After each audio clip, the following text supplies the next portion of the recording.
Welcome back. सुबह सवेरे पाकिस्तान आप देख रहे हैं और हम एक इशू के बारे में बात कर रहे थे। आप भी इसके बारे में यकीनन सोचते होंगे। हम गाने याद कर रहे थे, हम गाने याद कर रहे थे। कौन सा गाना जो है हमारा चोरी किया गया और उसका बेड़ा गर्क किया। इससे भी बड़ा इशू है एक हमजा, ये इस पे भी आते हैं, लेकिन मुझे लगता है कि जब से ये फ्यूजन शुरू हुआ है, आपने देखा है कि गाना की सोल कुछ और होती है, गाने का मतलब कुछ और होता है, गाने का थीम कुछ और होता है, वो कह कुछ और रहा होता है और उसको पिक्चराइज और उसको जो प्लेस किया जाता है वो किसी और कॉन्टेक्स्ट में कर दिया जाता है और बिल्कुल ख्याल नहीं किया जाता। और डिंग चिंग चिंग पता नहीं पीछे क्या क्या कुछ डाल के उसका बिल्कुल ही वो जो उसका मजा होता है ना, जो आप सुकून आपको मिलता है, वो खत्म हो जाता है। दो इसमें हम नुकसान करते हैं। एक तो इंटेलेक्चुअल प्रॉपर्टी राइट्स का, कि जिस आर्टिस्ट ने ये गाना या कोई फोक गाना है जो सदियों से चला आ रहा है, उसकी एक रूह है, उसके साथ लोगों की एक इफेक्शन है, एक एफिलिएशन है, उसके कुछ मीनिंग्स हैं, वो meanings mean a lot to many people. आप उसको बिल्कुल तबाह बर्बाद कर देते हैं, डिस्टॉर्ट कर देते हैं और उसकी एक मस्क शुदा शक्ल जो है वो दुनिया के सामने एक नए लेटेस्ट म्यूजिक के तौर पे प्रेजेंट कर देते हैं। और यही चरबों में हो रहा है, यही हो रहा है। जो इंडिया ने अब हमारा एक और बहुत खूबसूरत सोलफुल सॉन्ग जो है बीबी सनम, उसका चरबा तैयार किया है, जो कि जिसे कहना चाहिए जो उनकी एक है ना ट्रेडमार्क हमजा, जिसमें वो सेक्सुअलिटी एंड बहुत बेहंगम किस्म की बेहूदगी, उनको पता ही नहीं लगा कि ये क्या इसका मतलब था, ये किधर हमें जोड़ना चाहिए था और हमें क्या करना चाहिए था। टांगे तोड़ी हैं उसकी बेहतरीन किस्म की और लोगों के सामने पेश कर दी और पेश ऐसे की जैसे उनका है, और उसके लिरिक्स भी तब्दील किए गए हैं, इजाफी लिरिक्स डाले गए हैं। बिल्कुल सही। सो इस हवाले से हम बातचीत करेंगे। ये गाना हमारे रिप्रोड्यूस किया था और बहुत खूबसूरत अंदाज में पेश किया था ज़ेब एंड हानिया ने, पाकिस्तान की बड़ी एस्टीम्ड सिंगर्स हैं, और इन दोनों के कॉम्बो ने इस गाने को रिवाइव किया था। ये गाना जो कि एक खूबसूरत पर्शियन आवाज़ में, अंदाज में खूबसूरत फोक है, उसको हमारे सामने रिप्रेजेंट करने का क्रेडिट जो इनको जाता था। सो ज़ेब बंगश हमारे साथ हैं। अस्सलाम वालेकुम ज़ेब, बहुत शुक्रिया आपने वक्त निकाला और हमें ज्वाइन किया। इतना खूबसूरत कलाम बीबी सनम, मुझे याद है उस्ताद शमसुद्दीन मसरूर, आपने इसके बारे में लिखा भी 1960s में, आपने ये सुना, आप मेस्मराइज हुई and then you represented it in Coke studio. तो आपके ख्याल में ये गाना देखा है जब आपने इंडिया में, तो आपका क्या रिएक्शन है? जी गाना जी एक्चुअली मैंने 1960s में नहीं सुना, क्योंकि ये ऑब्वियसली तो उस वक्त गाया गया उस वक्त गाया गया बिल्कुल। तो एब्सोल्युटली जी, मैंने जब ये गाना पहली दफ़ा सुना तो मैं बहुत छोटी थी। मैंने अपने पेरेंट्स के साथ, अपनी नानी के साथ पेशावर में एक फंक्शन पे, उस्ताद शाह वली एक बहुत बड़े सिंगर हैं, वो गा रहे थे इसको बहुत ही खूबसूरत अंदाज में, और तभी से ये गीत मेरे दिल में बसा हुआ है, रचा हुआ है। और फिर जब हमने भी इसको जब प्रेजेंट किया, मैंने और मेरी कज़न हनिया ने, तो हमने इसमें फ्यूजन का एलिमेंट डाला था, लेकिन शायद इसलिए क्योंकि हम इस गीत के साथ पले बड़े हैं और हमारी जो है घर के माहौल का हिस्सा रह चुके हैं ये इस किस्म की मौसीकी, तो हम उसको थोड़ा बहुत एक तरीके से लेके गए। अभी जो हो रहा है, और इसमें देखें मैं अभी भी सुन रही हूँ और वैसे भी सुनती रहती हूँ, जब भी मैं इस मौजू पे बात करती हूँ तो हम लोग इसको हमेशा एक इंडिया पाकिस्तान का मसला बना देते हैं। और बेशक ऐसे हुआ है कि इंडिया में बहुत सी हमारी धुनें पुरानी चोरी हुई हैं, जिस तरह आप कहते हैं, लेकिन ये जो ये गीत जो है, ये इसको कहते हैं, ये फोक ट्रेडिशन है। तो ये अगर इंडिया ने किया है तो उन्होंने कॉपीराइट के साथ कोई गलत नहीं किया, सबसे पहले तो मैं ये कहना चाहूँगी। बल्कि शुरू में जब मैंने देखा कि एक अफ़गानिस्तान का, ताजिकिस्तान का, बल्कि ईरान में भी और पाकिस्तान में भी ये गीत बहुत मकबूल है, पूरे एक खित्ते में मकबूल है, तो अगर इंडिया की बहुत बड़ी इंडस्ट्री इसको आगे पेश करती है तो ये कोई बुरी बात मेरे हिसाब से नहीं है, बल्कि इसमें उस लोकगीत की मकबूलियत हो सकती है, उसकी वो और मशहूर हो सकता है। लेकिन जो बात आपने आगे की वो सबसे ज़रूरी बात है, वो है कि हम किसी खित्ते की या किसी जगह की मौसीकी जब पकड़ते हैं तो क्या हमें ये एहसास है कि उसमें सिर्फ धुन नहीं है या बीट नहीं है जिसको हम झट से चेंज कर लेते हैं और झट से हिट कर देते हैं, बल्कि उसमें बहुत से लोगों की उन लोगों के जज्बात हैं, उनकी आइडेंटिटी है, उनकी शख्सियत मौजूद है, और उसमें कई रूहानियत के लेयर्स होते हैं, उसमें शायरी होती है, और उसमें सदियों पुरानी एक विजडम होती है जिस तरह की मतलब उसमें एक हिकाई किस्म की विजडम होती है जो कि उसका असल हासिल होता है। जब उसको हम हटाते हैं तो हम ऐसे उस पूरी आइडेंटिटी को के साथ ज्यादती करते हैं। तो मैं बहुत ज़्यादा इस वजह से परेशान हुई जब मैंने ये देखा, और बल्कि मैंने उसके ऊपर कुछ तहरीर भी किया जी। और मज़े की बात यह है कि एक इंडियन पब्लिकेशन ने ही वो शाया किया। हाँ।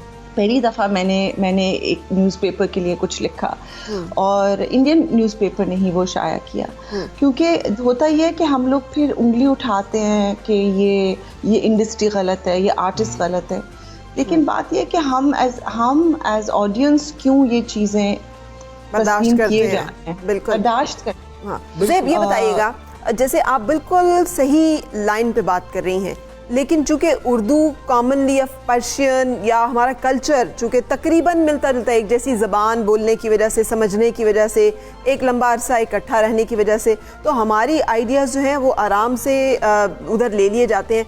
लेकिन आपके सामने ही हमारे सिंगर्स वहाँ पे गए, उन्होंने गाए और फिर उसके बाद उन्हें किस तरह से वहाँ से बेदखल किया गया, उनको वहाँ से निकाला गया। फिर आप देखें तो वो अपनी चीज़ों की कॉपीराइट्स के बारे में बहुत रिजिड हैं, वो उसमें किसी को क्लेम नहीं करने देते। तो क्या हमें इतना फ्लेक्सिबल रहना चाहिए? और जो आप कह रही हैं क्या बहुत देर नहीं होगी इन चीज़ों को रेज़ करने के लिए कि इन पे हमारा क्लेम सिर्फ धुन के अंदाज में नहीं, कल्चरली है, मॉरली है, इससे हमारी एफिलिएशन जो है ये स्पिरिचुअल लेवल पे है, इमोशनल लेवल पे है।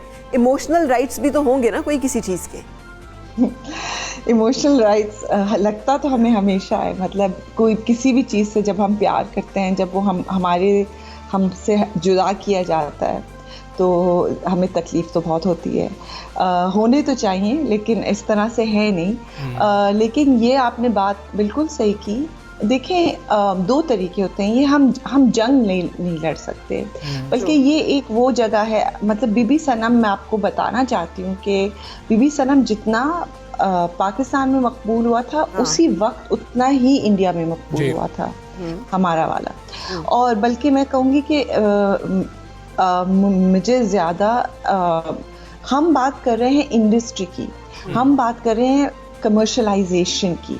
और मैं आपको ये भी बताना चाहूँगी कि पाकिस्तान में जो हम कभी कभार सूफ़ी कलाम के साथ करते हैं, या कभी कभार हम लोग, आपने देखा होगा हमारा हर आइटम नंबर, एक तो आइटम नंबर हम लोगों ने भी ले लिया as if it's a thing.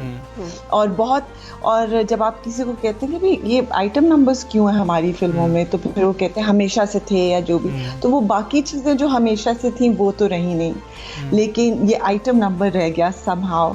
फिर दूसरी बात है कि आइटम नंबर को भी अगर आप देखें तो उसमें हमेशा कोई बहुत बड़े बड़े अल्फाज इस्तेमाल किए जाते हैं उर्दू के, जैसे उर्दू को ही जैसे एक मतलब लेना नहीं चाहिए नाम, लेकिन सुरूर और इस तरह की जो प्यारे प्यारे अल्फाज हैं, कैफ, सुरूर, इस तरह की जो, और कभी कभी एक्चुअली सूफ़ी कलाम से जुड़े हुए मिसरे भी लिए जाते हैं, उनको आइटम नंबर बनाते हैं। फिर दूसरी बात यह कि उसमें हमेशा हम लोग एक अरबी धुन या अरबी तर्ज की सिंगिंग करते हैं, और उसमें हमेशा बेली डांसिंग होती है। तो क्या हम ऐसे नहीं कर रहे हैं किसी और के कल्चर के साथ, बल्कि ऐसे कल्चर के साथ जिसमें हम, जैसे मुझे अरब म्यूज़िक बहुत पसंद है, फेरोज़ हो गई हैं, बाकी मतलब there so many beautiful singers जिनको मैं बचपन से सुनती आ रही हूँ। तो मैंने तो कभी उन धुनों की तरह की कोई चीज़ पाकिस्तान में नहीं देखी, हालांकि हम अरबी से बहुत प्यार करते हैं। तो इससे यही होता है ना कि जब आप बहुत ज़्यादा दूसरे की तरफ वो उठाते हैं, हम कैसे मुलव्विस हैं, हम सिर्फ वो चीज़ ठीक कर सकते हैं, किसी और हम नहीं रोक सकते। और हम इस चीज़ पे मैं आपको एक बात बताना चाहूँगी कि बहुत से पब्लिकेशंस ने इस बात को शाया किया। उन्होंने सिर्फ ये एंगल दिया फरा कि वो इंडिया ने बेड़ा गर्क कर दिया, इंडिया ने बुरा कर दिया और ज़ेब बड़ी नाराज़ हैं। लेकिन मैंने जो उसके बाद बातें की थी, जो मैंने एज एन आर्टिस्ट, वो तो किसी पाकिस्तानी पब्लिकेशन ने शाया ही नहीं की। बिल्कुल ठीक। यू नो, तो एज आर्टिस्ट वो डू, हमारी क्या रिस्पॉन्सिबिलिटीज हैं, एज प्रोड्यूसर्स हमारी क्या रिस्पॉन्सिबिलिटीज हैं, एज ऑडियंस हमारी क्या रिस्पॉन्सिबिलिटीज हैं। हम कब अपने कल्चर को अपना देखेंगे, तभी तो हम जाके उसके साथ कुछ इंसाफ बिल्कुल ठीक कर है। पाएंगे। ज़ेब, ऐसा क्यों हो गया कि पहले हम देखते थे बॉलीवुड के अंदर बहुत बड़ी इंडस्ट्री है, वहाँ पर जो गाने गाए गए आज तक सुने जाते हैं, पूरी दुनिया में वो गाने सुने जाते हैं, वो बहुत समझदार लोग हैं, जानते हैं इस चीज़ को, बहुत अच्छे तरीके से काम करते रहे हैं। पहले जो आर्टिस्ट थे वो शायरों के साथ बैठते थे, लिरिक्स का मतलब समझते थे, लफ्ज़ कैसे अदा होना है ये समझा जाता था, फिर उनको पता होता था कि वो क्या अदा करने जा रहे हैं। लेकिन ये कल्चर भी ख़त्म हो गया आर्टिस्ट के अंदर। तो आर्टिस्ट को इसमें कितना कंसर्न होना चाहिए। बहुत सीनियर वो आर्टिस्ट हैं जिन्होंने यह गाना गाया है, अब उनको तो ये समझ होनी चाहिए थी कि मैं खैर क्या गाने जा रही हूँ, इसकी क्या फील थी। और अगर आप हमें कुछ गुनगुना के भी सुना दें, हम असल फील भी लेना चाह रहे हैं। और आपको भी पता है ना मार्केटिंग एंड कॉर्पोरेट सेक्टर कैसे कंट्रोल करता है इन तमाम चीज़ों को। दे टेल द आर्टिस्ट कि ये काम ऐसे होना चाहिए। बेशक बेशक, इसमें एक्चुअली सारी चीज़ आ जाती है कमर्शलाइजेशन की। हम आजकल बड़े खुश हैं और मैं भी खुश हूँ। मेरी ज़्यादातर जो है यू नो इनिशियल जो एटलीस्ट मेरी एसोसिएशन रही है इंसानी गानों की भी, वो भी through commercial and corporate association रही है। लेकिन ये कि ज़्यादा कमर्शलाइजेशन और ज़्यादा कॉर्पोरेशंस के लोगों का दखल, उससे ये चीज़ें ख़राब हो जाती हैं। क्योंकि होता ये कि मल्टीनेशनल कंपनीज़ में जो असल बॉसेस हैं वो आपके कल्चर से आगाह नहीं है। वो सिर्फ देख रहे हैं क्या चल रहा है, क्या बिक रहा है, झट से बनाओ, झट से बेचो।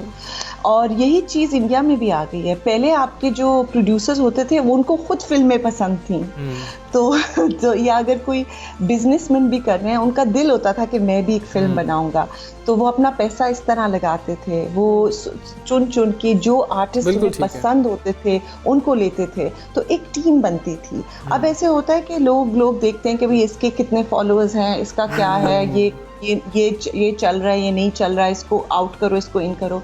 तो वो प्रोसेस ही ख़त्म हो गया है। और वो उस प्रोसेस के बजाय प्राइवेट, सिर्फ corporate, it's a very important part corporate sponsorship. लेकिन अगर आप सिर्फ कमर्शियल पे देखेंगे तो आपको कभी भी एसेंस नहीं मिलेगा। बिल्कुल एसेंस नहीं मिलेगा, क्वालिटी नहीं मिलेगी। बहुत शुक्रिया। ज़ेब हमारे साथ मौजूद थी, सुबह सवेरे पाकिस्तान से रही थी। Thank you for joining us. बिल्कुल ठीक बात कर रही थी कि आपको देखना चाहिए, हम भी लोगों के कल्चर के साथ क्या कर रहे हैं हमें भी समझना चाहिए। और हम जब देखते हैं ना बार बार ऐसी चीज़ को, तो हम सपोर्ट कर रहे होते हैं इसको। इसका तरीका ये है कि बायकॉट किया जाए, ना देखा जाए ऐसी चीज़ों को जो आप समझते हैं कल्चरली, मॉरली, या फिर किसी और आर्टिस्ट की या किसी जो आर्टिस्टिक क्रिएशन है उसके साथ जस्टिफाई नहीं कर रही। बिल्कुल ऐसा ही है।